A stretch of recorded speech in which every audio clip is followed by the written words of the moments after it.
नमस्कार, आज तक 24/7 खबरों में आपका स्वागत है। आइए बढ़ते हैं ताजा तरीन खबरों की ओर।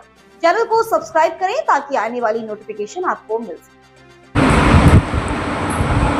कैबिनेट में हुई फैसलों की मंत्री कैलाश विजयवर्गीय ने दी जानकारी। कैबिनेट की शुरुआत ऑपरेशन सिंदूर की सफलता की बात के साथ हुई। 5 मई को गेहूं उपार्जन का काम हुआ पूरा। 77.74 लाख मैट्रिक टन गेहूं का उपार्जन किया गया है। 18,842 करोड़ की राशि का भुगतान किया है और महाराष्ट्र मध्य प्रदेश के ज्योतिर्लिंग का एक साथ लोग दर्शन कर सके, इसलिए योजना बना दी गई है और महाराष्ट्र के साथ मध्य प्रदेश का व्यापार बढ़ाया जाएगा।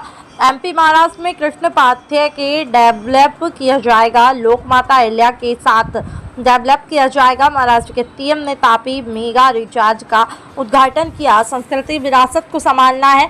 सभी ज्योतिर्लिंग एक धार्मिक सर्किट बने आएंगे और ऐसी योजना बनेगी जहां सभी धार्मिक स्थानों नहीं जा सके। भगवान कृष्ण ने महाराष्ट्र से जहाँ कृष्ण लीला हुई, असुरों के खिलाफ जागृति की थी, वहाँ डेवलप होगा और नाथ परंपरा को सभी जगह डेवलप किया जाएगा। देवी अहिल्या के 300वीं जयंती इंदौर में कैबिनेट करेंगे और वहीं महाराष्ट्र में वहाँ की सरकार अपनी कैबिनेट देवी अहिल्या का स्थान करेगी। भारत सरकार का यह प्रोजेक्ट है जिसमें 14 मई को बेंगलोर में कार्यक्रम होंगे। 10-12 पास को मिलेगा रोजगार। 20 मई को इंदौर में कैबिनेट की मीटिंग होगी। ऐसे अनेक फैसले लिए गए हैं। आज कैबिनेट में डॉक्टर मोहन यादव जी की अध्यक्षता में जो कैबिनेट संपन्न हुई, तो सबसे पहले देश के सम्मान के लिए 140 करोड़ लोगों के सम्मान के लिए जिस प्रकार देश के प्रधानमंत्री, रक्षा मंत्री के मार्गदर्शन में देश की सेनाओं ने सिंदूर अभियान के माध्यम से पाकिस्तान के आतंकवादी अड्डों को तहस नहस किया है, उसके लिए प्रधानमंत्री, गृह मंत्री, रक्षा मंत्री और देश की तीनों सेनाओं का अभिनंदन किया है। और कल प्रधानमंत्री जी के उद्बोधन के बाद एक बात बहुत स्पष्ट हो गई है कि यह स्थगित है। अगर पाकिस्तान फिर से हरकत करेगा तो हमारी सेना तैयार है और इसलिए सभी ने माननीय प्रधानमंत्री जी का अभिनंदन किया है। प्रदेश में गेहूं उपार्जन का काम 5 मई को सभी 3,475 केंद्रों पर समाप्त हो गया है और लगभग इस अवधि में 9 लाख किसानों ने फसल विक्रय का कुल पंजीकरण करने के बाद 77.74 लाख मैट्रिक टन गेहूं का उपार्जन किया गया। इसका भंडारण हो चुका है और बाकी भी जहां जहां निर्देश दिए गए कहीं बाहर गेहूं हो तो उसका भंडारण करके वर्षा से कैसे हम गेहूं को बचा सके इसकी चिंता करें। इस पूरे उपार्जन के अंदर जो राशि खर्च हुई है वो 18,842 करोड़ का भुगतान किया गया है।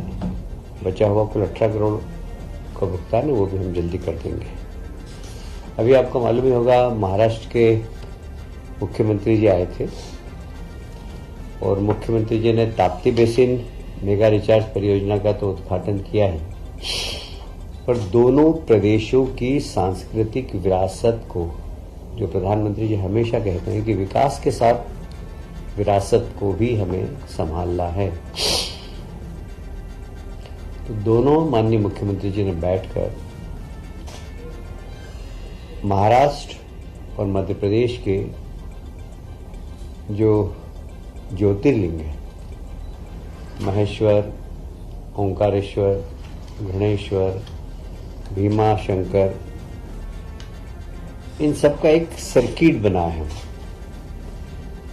और वह एक धार्मिक सर्किट जो कि इन सभी ज्योतिर्लिंगों पर लोग एक साथ जा सकें, इस प्रकार की योजना बनाने का निर्णय लिया है। साथ ही महाराष्ट्र में के साथ रोजगार, व्यापार, सांस्कृतिक संबंध और ऐतिहासिक दस्तावेज को एकत्रित करना। महाराष्ट्र में भी कृष्ण पाठशाला, मध्य प्रदेश में हम लोग भगवान कृष्ण ने जहाँ जहाँ अपनी लीला की है उस सभी स्थानों को हम डेवलप कर रहे हैं। जैसे महाराष्ट्र में भी वे सब स्थान जहाँ पर कि भगवान कृष्ण ने अपनी लीला के माध्यम से उस समय में असुरों के खिलाफ एक अच्छी अपनी संघर्ष की प्रवृत्ति समाज के अंदर जागृत की थी, उन सब स्थानों को एक बार फिर से महाराष्ट्र भी डेवलप करेगा। जैसे भगवान दत्तात्रेय नाथ परंपरा, भ्रथरी, उनका संबंध मालवा निमाड़ से भी है, ऐसे नाथ परंपरा का महाराष्ट्र, हिमाचल प्रदेश, मध्य प्रदेश, इनसे बड़ा संबंध रहा है। तो इन सब को डेवलप करना, लोक माता अहिल्याबाई का जन्म महाराष्ट्र का ही है, उनके स्थान को भी डेवलप करना। और मुझे कहते हुए बहुत प्रसन्नता है कि जिस प्रकार हमने इंदौर में मां साहब के 300 वर्ष पूरे होने पर कैबिनेट करने का निर्णय लिया है, उसी प्रकार महाराष्ट्र की सरकार भी पुणे के पास मां अहिल्याबाई का जन्म स्थान है, वहाँ कैबिनेट करेंगे। तो एक अच्छा मां अहिल्या के प्रति ट्रिब्यूट है महाराष्ट्र सरकार का भी। साथ ही आपको स्मरण होगा कि देवी अहिल्या माता ने उस समय रोजगार की चिंता की थी। उस समय महेश्वर की साड़ी, बुनकर, हस्तकरघा, इसको प्रमोशन किया था। तो हमारी सरकार और महाराष्ट्र की सरकार भी इस दिशा में जहां आवश्यकता होगी तो संयुक्त रूप से भी काम करेगी। ऐसे ही महाराष्ट्र के जो वीर हैं, बाजीराव पेशवा, होलकर शिंदे, ये सब इनका हमारा और इनका काफी संबंध रहा है। तात्या टोपे, रानी लक्ष्मीबाई, अप्पाजी भोसले, ये सब महान लोगों के ऐतिहासिक दस्तावेज को हम संकलन करेंगे और उसको डिजिटाइजेशन करेंगे। मोडी लिपि जो करीब करीब आजकल लोग पढ़ने वाले बहुत, इंदौर में तो मेरा ख्याल है 2-4 ही बचे हैं मोडी लिपि को पढ़ने वाले और समझने वाले। इसकी लिपि को सुरक्षित करना और इसके भी विद्यार्थी तैयार करना, इस दिशा में भी हम काम करेंगे। माता अहिल्या देवी के पूरे जीवन पर सांस्कृतिक, धार्मिक, प्रशासनिक जो योगदान है उनका, उसके ऊपर नृत्य नाटिका, film, light and sound projection, mapping इत्यादि का काम महाराष्ट्र सरकार भी करेगी और हम भी करेंगे।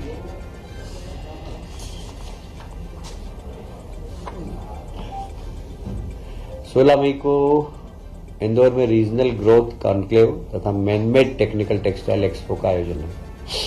आप सभी जानते हैं हमारे प्रदेश के मुख्यमंत्री माननीय यशस्वी प्रधानमंत्री जी के निर्देश पर कैसे हम रोजगार के नए अवसर सृजन कर सकें, इस दिशा में सरकार पहले दिन से ही कार्यरत है। मैं उसको दोहराऊंगा नहीं कि मध्य प्रदेश में जितने भी इन्वेस्टर मीट हुई है, GIS हुई है, उसके बाद से भी लगातार यह काम चालू है। अभी उसके बाद भोपाल की GIS के बाद इंदौर में भी IT कॉन्क्लेव हुई थी और उसमें भी निवेश करने के लिए हमने लोगों को प्रोत्साहित किया है। अब 16 मई को इंदौर में एक regional growth conclave Marriott hotel में होगी, जिसमें मैनमेड टेक्सटाइल के क्षेत्र में काम करने वाले, क्योंकि टेक्सटाइल एक ऐसा क्षेत्र है जहाँ रोजगार की सर्वाधिक संभावना रहती है और वो भी ऐसे लोगों को रोजगार मिलता है जो अशिक्षित हैं, 12th पास हैं, 10th पास हैं। उनको थोड़ा सा उनका स्किल डेवलपमेंट करके इस क्षेत्र में रोजगार के बहुत अवसर मिलते हैं। इसका नाम क्या है? जी, इसका नाम क्या है? Growth conclave. 14 मई को बेंगलोर में एक रोड शो है, वहीं पर भारत अर्थ मूवर्स लिमिटेड परियोजना, ये भारत सरकार का एक संस्थान है, इसको भूमि आवंटन का भी काम किया जाएगा। इस योजना के माध्यम से यह भारत अर्थमोर्स लगभग 1800 करोड़ का निवेश करेगा। यहाँ यह स्थान होगा इसका गोहरगंज रायसेन BEML द्वारा। यह हाई स्पीड रेल के मेट्रो ट्रेन के कोचेस बनेंगे और ये मुझे याद आ रहा है ये काफ़ी दिनों से पेंडिंग था। अभी इसको जमीन आवंटन भी हो चुकी है और इन लोगों ने भी सारी, क्योंकि भारत सरकार का प्रोजेक्ट है ये जल्दी ही प्रारंभ होकर वहाँ के स्थानीय लोगों को रोजगार देने का काम करेगा।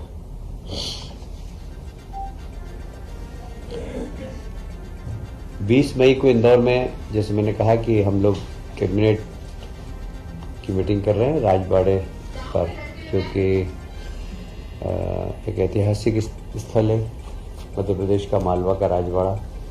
वहाँ पर हम विजन 2047 इसके ऊपर भी मंत्रिमंडल के सामने इसका प्रस्तुतिकरण होगा और लगभग ये 3-4 घंटे का प्रस्तुतिकरण है जिसमें माननीय मंत्रीगण अपनी सलाह देंगे। तो ये 20 तारीख को इंदौर में संपन्न होने वाला है। खेलो इंडिया यूथ गेम 2025 में मध्य प्रदेश का बहुत शानदार प्रदर्शन रहा है। 4 से 15 मई खेलो इंडिया गेम्स, जिसमें मध्य प्रदेश ने 9 स्वर्ण और 5 रजत पदक, 10 कांस्य पदक जीतकर देश में 6ठा स्थान प्राप्त किया है। मुझे कहते हुए प्रसन्नता है कि पिछले 10 वर्षों में खेलों के क्षेत्र में मध्य प्रदेश ने काफ़ी प्रगति की। बड़ी मुश्किल से पहले हमारा 20वां 25वां स्थान रहता था। अब हमारे यहाँ के प्रदेश के खिलाड़ियों को हमने जब इंफ्रास्ट्रक्चर दिया, खेल विभाग ने बजट बढ़ाया, उसके बाद से खिलाड़ियों के खेलने के स्तर में भी बहुत परिवर्तन आया है और इसीलिए आप देख रहे हैं कि इस बार 9 स्वर्ण पदक, 5 रजत और 10 कांस्य पदक जीतकर मध्य प्रदेश 6वें स्थान पर पहुंच गया है। आप सभी जानते हैं कि जो छत्तीसगढ़ हाथियों के कारण वहाँ के किसान बहुत परेशान हैं, पर एक कॉरिडोर है जिसमें हमारे भी 2-3 जिलों में हाथी आ जाते हैं।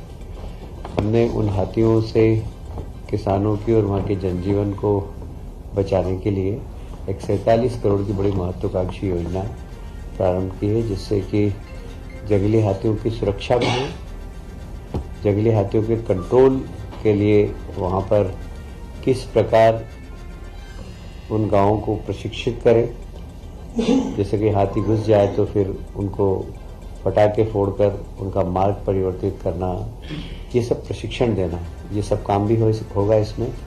हमारा EI सर्विलेंस भी वहाँ पर होगा। हाथी जब आएंगे तो हम पहले से हमें पता लग जाए, उसका एक कंट्रोल रूम होगा जिसमें कि हम उनको रेस्क्यू करके, जैसे हमें जानकारी मिलेगी हम उनको रेस्क्यू करके और एक यथास्थान जंगल में वापस पहुंचा सकें। आप सभी जानते हैं कि जब हाथी बड़ा उग्र हो जाता है तो मानव जाति के लिए बहुत खतरा हो जाता है। तो उग्र भी नहीं हो, इसके लिए बहुत ज़रूरी है कि वहाँ के ग्रामीणों को प्रशिक्षण देना कि जानवर को उत्तेजित नहीं करना, ये बहुत ज़्यादा ज़रूरी होता है। नहीं तो जब गांव में घुसता है तो अज्ञानतावश वो उत्तेजित कर देते हैं और उत्तेजित जानवर के बहुत नुकसान पहुंचा देता है। और इसलिए वहाँ के लोगों को प्रशिक्षण करना और वहाँ पर एक रैपिड एक्शन टीम तैयार करना, जहाँ जहाँ स्थान है उन सब स्थानों पर निगरानी रखना, उनकी ट्रैकिंग करना, पेट्रोलिंग, ये सब व्यवस्था की जाएगी और इसमें लगभग 47 करोड़ रुपए का बजट का प्रावधान है।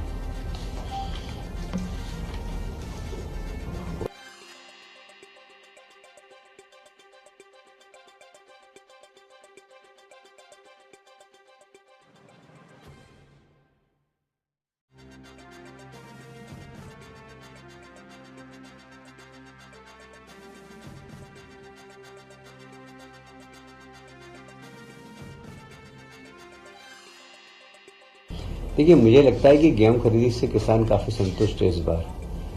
उसका कारण है कि बाजार रेट में और हम जब खरीद रहे हैं उस रेट में बहुत ज़्यादा अंतर नहीं है। अब गेहूं का रेट बढ़ गया है कुछ बाजार में, इसलिए किसानों को बहुत ज़्यादा सरकार को बेचने में रुचि अब कम रह गई है। इसलिए मेरी जानकारी के अनुसार मेरे क्षेत्र के अंदर जहाँ जहाँ का प्रभारी वहाँ तो कोई शिकायत नहीं है।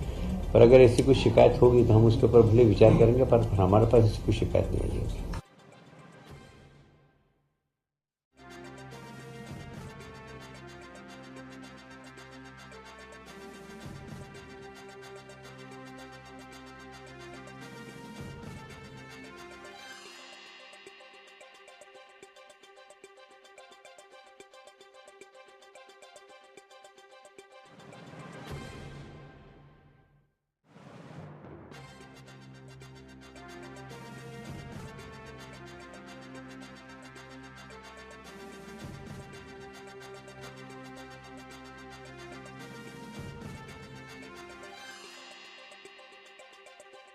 आज की ताजा तरीन खबरों की ओर चैनल को सब्सक्राइब करें, बेल को दबाएं ताकि आने वाली नोटिफिकेशन आप तक